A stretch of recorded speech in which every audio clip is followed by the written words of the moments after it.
You go, ready to seat laws and.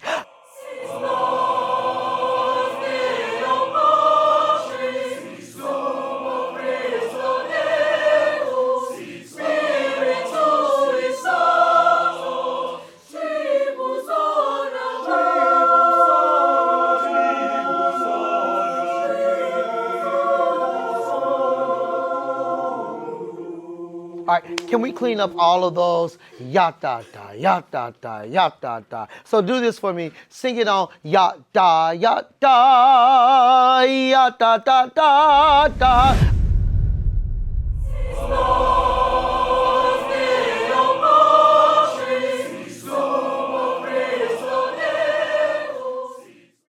Adrian Maclin, vocal music teacher, Cordova High School.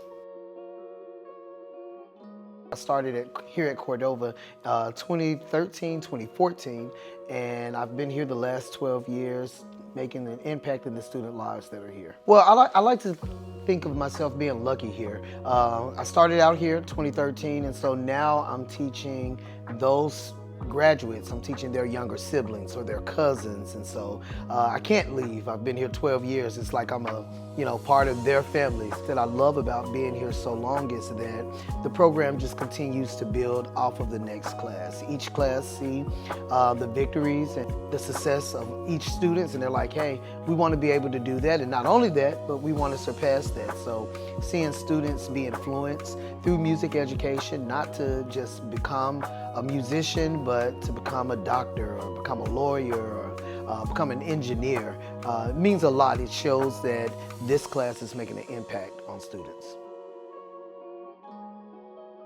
Okay, my first day of school, I was so nervous. I got in the classroom and they started singing. I'm like, what is this? What's going on? I was just standing there.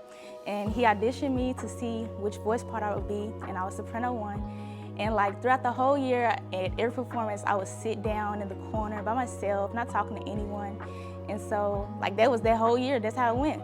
And so at the end of the year, they were like, we're having auditions for concerts. So I was like, I want to try that, they sound good. I want to be a part of that.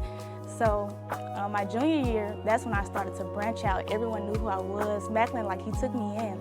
He was the best thing. He made me want to come to school. He made me want to be here every day, show up, be that person to do everything. So I think the joy of having kids that join choir their freshman years, you get to see them come in one way and they leave out their senior year another way. But there are so many students that just haphazardly end up in choir. I have so many stories of kids that end up coming in and I'm not supposed to be here. And I'm like, okay, it's cool. As I listen to them talk and I watch their careers, I'm like, now you're a choir kid. And if you don't know you're a choir kid, by the next week you're gonna know you're a choir kid.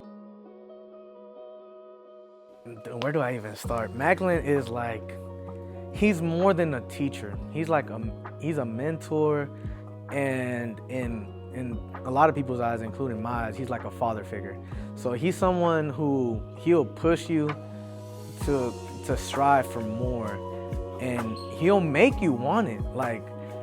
For example, when I came, I just came as a shy, timid kid, and through him and choir, I was able to break out of my shell. And so then I started having troubles with my grades and in school, my 10th grade year and 11th grade year. And he started getting on to me. He was like, at the end of the day, it's more than choir. It's you have to have your grades, because if you don't have your grades, it's cool that you're a great singer, but you gotta have the grades to at least go to college. I got a nomination for the Grammy Music Educator Award this past year, and I was nominated actually by my middle school choir teacher from Colonial Middle School, Miss Pamela Williams, who is now retired, and as well as a colleague that works at Tennessee State University, Dr. Jasmine Fripp. And they were like, you've got to fill out the application, you've got to go through the process. And I'm like, no, I don't want to do it. And so finally Miss Williams called and she said, Adrian, you better fill out that application. I was like, yes, ma'am. I'm still scared of Miss Williams. But from there, I went from being a 200 215 quarterfinalists to 25 top 25 semifinalists to top 10 finalists, and around somewhere in December I received a phone call from Harvey Mason Jr., who's the executive of the Recording Academy, naming me as the 2025 Grammy Music Educator Award recipient. I told him, Maclin, if you win, I'm gonna get you a cake, I'm gonna get you a cake. So we came, it was my first day back, everybody's so happy, so ecstatic about him winning a Grammy. It's a Grammy. One thing that I want students to know is that every day they are working to be the best version of themselves.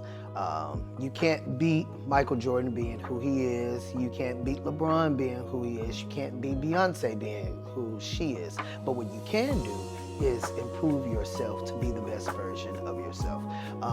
I tell students all the time, I have my Bachelor's of Arts in Vocal Performance. And a lot of times people think that they gotta have a multitude of degrees to climb the career ladder. And I'm like, nope. As long as you are steadfast and you are working hard and you are passionate about that work and you are true about that work and you're working to inspire others and you're understanding that you are just one single piece of a greater puzzle and that you matter and that you are valued, then you can make a difference. You can be the change that you want to see in the world. And so I tell my students all the time, and students that I'm around, you are working to be that change.